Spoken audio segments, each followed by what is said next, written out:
ఈ మధ్యకాలంలో నేను ఉపామా మన ఉపామా ఉన్నాడు కదా, పవన్ కళ్యాణ్ పవన్ కళ్యాణ్ మీద ఒక కేసు వేసినప్పుడు పవన్ కళ్యాణ్ అనేటువంటి వ్యక్తి బాధ్యతారహితమైనటువంటి ఆరోపణలతో 30,000 మంది అమ్మాయిలు మిస్ అయిపోయినారు. ఈ 30,000 మంది అమ్మాయిలు మిస్ అవ్వడానికి కారణం ఆంధ్రప్రదేశ్ రాష్ట్రంలో ఉన్న ప్రతి వాలంటీరు.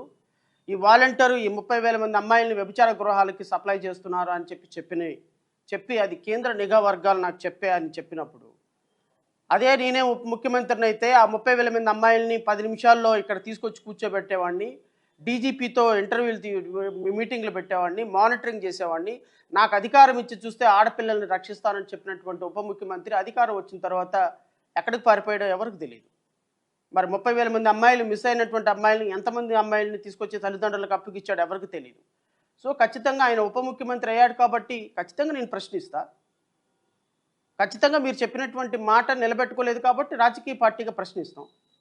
ఖచ్చితంగా ఒక 2,30,000 మంది 50 మంది ఇంట్లో సేవ చేసినటువంటి వాలంటీర్లని ప్రాస్టిట్యూట్ హోమ్స్ నడుపుతున్నారు, మీరు వీళ్ళందరినీ తీసుకెళ్లి వ్యభిచార గృహంలో పడేస్తున్నారని డిగ్రీలు చదివినటువంటి పిల్లలు, సోషల్ సర్వీస్ చేసేటువంటి పిల్లల గురించి నువ్వు బాధ్యతారహితమైన ప్రకటన చేసినప్పుడు ఖచ్చితంగా నేను ప్రశ్నిస్తా. మరి ఆ 30,000 మంది అమ్మాయిలు ఎక్కడ ఉన్నారో తీసుకొచ్చి ఇవ్వాల్సినటువంటి బాధ్యత నీ మీద ఉంటుంది. మరి వాళ్ళు వాలంటీర్స్ వాళ్ళు 5,000 రూపాయలకి వ్యభిచార గృహాలు నడుపుతున్నారని చెప్పినటువంటి నీ మీద కేసు వేసి నీకు అధికారం వచ్చింది కాబట్టి కేసు విత్డ్రా చేసుకుంటే మిగతా వాలంటీర్స్ చూస్తూ ఊరుకుంటారా?